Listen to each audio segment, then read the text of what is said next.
6:45. This is the Sri Lanka Broadcasting Corporation. Here is the news edited by Lal Mallavarachi and read by J. Yogaraj. For headlines, IMF and the government reach staff-level agreement providing Sri Lanka an additional $337 million. State Minister Ranjit Sinhala says IMF agreement is a stepping stone to alleviate poverty. The government assures stable supply of essential food items at a fair price during the festive season. The extended deadline to submit applications for the second phase of the SLBC Welfare Benefit Program will end today. News overseas, a deadly suicide bomb reported at a bank in Kandahar, Afghanistan. In sports cricket, Sri Lanka will meet Bangladesh in their first test match of the two test match series today. And those are the headlines. The International Monetary Fund and the Sri Lanka government have reached a staff-level agreement on economic policies to conclude the second review of the 4-year bailout program. Under this review, which is to be ratified by the IMF's board, will release an additional $337 million in funding for Sri Lanka. IMF Senior Mission Chief of Sri Lanka, Peter Brewer, said in Colombo yesterday, this will bring the total IMF financial support disbursed under the arrangement to about $1 billion. He added that the macroeconomic policy reforms are starting to bear fruit. Sustaining the reform momentum and addressing governance weaknesses and corruption vulnerabilities are critical to put the economy on a path towards lasting recovery and stable and inclusive growth. Financial State Minister Dr. Ranjit Sinhala yesterday said that the government will consider the IMF agreement as a starting point to alleviate poverty in the country. He said the statement made by IMF representatives that the economic recovery program in the country is progressing successfully gives an indication that IMF has accepted the government program to get the country out of crisis. He said that the country will be directed towards a positive economic development after getting rid of the economic crisis, and a rapid program will be implemented in the future to alleviate poverty and unemployment in the country. Sinhala is of the view that the government will be able to implement programs with the support of IMF to bring more benefits to each and every citizen of the country. This news comes to you from Sri Lanka Broadcasting Corporation. State Minister of Livestock Development D.B. Herath assured consumers of a stable supply of essential food items at fair prices during the upcoming festive season. He highlighted that the measures have been put in place to prevent shortages and ensure the well-being of both farmers and the consumers through an effective program implementation system. The State Minister was addressing a press briefing titled Collective Path to a Stable Country held at the Presidential Media Centre yesterday. He also mentioned that the government has introduced numerous programs aimed at minimizing crop damage by promoting post-harvest technology among farmers and readying the nation for the impending global food crisis. And the extended deadline to submit application for the second phase of the SLBC Welfare Benefit Program will end today. State Minister of Finance Shehan Semasinger says that 130,000 new applications have been received so far, and that more applications which have been handed over physically need to be entered into the data system by the divisional secretariats. Families that could not submit applications during the first phase or did not participate in the housing information census can apply during the new phase, as earlier announced by the Welfare Benefits Board. During the second phase of the SLBC benefits are anticipated to be extended to 2.4 million families. Parliament will meet today at 9:30 a.m. The House will have a adjourning debate with regard to the problems faced by the farmers, including the difficulties in selling their paddy harvests. The debate will take place from 12:30 p.m. to 6 p.m. The morning session has been allocated to present condolences for the parliamentarians R.M. Karunaratne, Bandula Vasanayaka and Dr. P.M.B. Cyril. Meanwhile, the vote on the no-confidence motion against the Speaker of the Parliament, Mahinda Abeyewardena, was defeated in Parliament yesterday. Following a 3-day debate, the Speaker survived the no-confidence motion moved by the Samagi Jana Balawege by a majority of 42 votes. A total of 117 lawmakers have voted against the motion, while 75 votes in favour. And that's local news. The main news story is brought to you by Sinhala Veda Mahatmya. Since 1993, the United Nations has decided to allocate 22nd March every year as a World Water Day. It is a decision taken by considering the importance of fresh water, which is an essential element for the survival of not only human beings but also the entire world. Each year is dedicated with a theme for World Water Day. In 2024, it has been named as Water for Peace. One of the main objectives of the World Water Day is to lay the foundation for achieving water and sanitation for all, which is the sixth point of the Sustainable Development Goals to be achieved by 2030.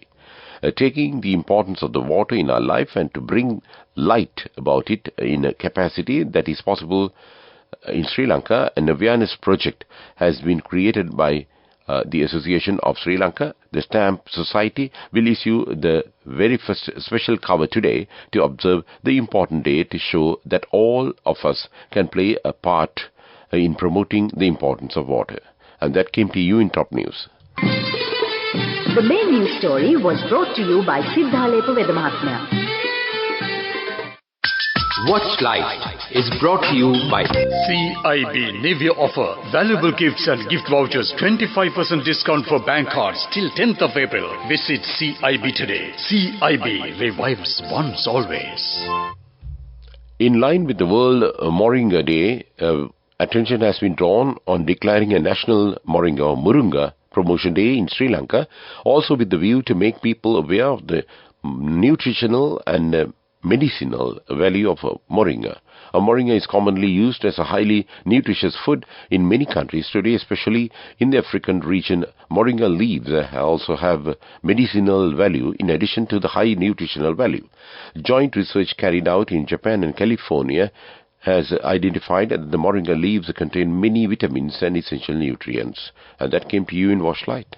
CIB New Year offer. Valuable gifts and gift vouchers. 25% discount for bank cards till 10th of April. Visit CIB today. CIB revives once always. Coming up, World News.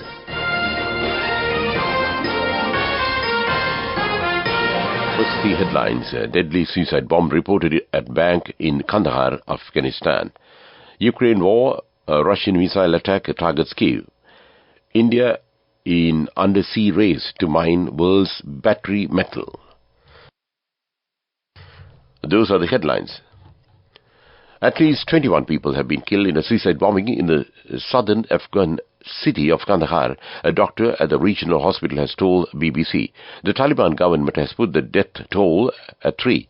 Police said a number of others were wounded.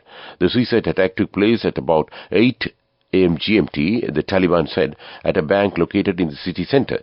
No group has yet said it had carried out the attack, which appears to be the biggest in Afghanistan this year. Ukraine has intercepted 31 missiles launched by Russia at Kyiv overnight, Ukraine's Air Force said. At least 17 people, including a child, were injured by falling debris, 4 of whom are in hospital, authorities said. It is the largest Russian attack in weeks and follows a war from Moscow for revenge over the recent attacks by Ukraine on its border regions. Australia will begin enforcing tougher visa rules for foreign students this week, as official data showed migration hit another record high, which is likely to further exacerbate an already tight rental market. From Saturday, English language requirements for student and graduate visas will be increased, while the government will get the power to suspend education providers from recruiting international students if they repeatedly break rules. And that's World News. Development News. Indian High Commissioner to Sri Lanka, Santosh Jha, has said the Indian government has agreed to provide a grant of $61.5 million to fully develop the port of Kankesenture. This was revealed during a recent meeting between the Minister of Ports, Shipping and Aviation, Nimal Siripal and the Indian High Commissioner at the Ministry Office, the Department of Government Information reported. As part of the project, a new breakwater will be constructed and the part will be dredged up to the depth of 30 meters to accommodate deep draft vessels. Moving on with sports news. Sri Lanka will meet Bangladesh in their first match of the two-test series today at Sylhet. This match series is also part of the ICC Test Championship, and both teams are ready to get a decision.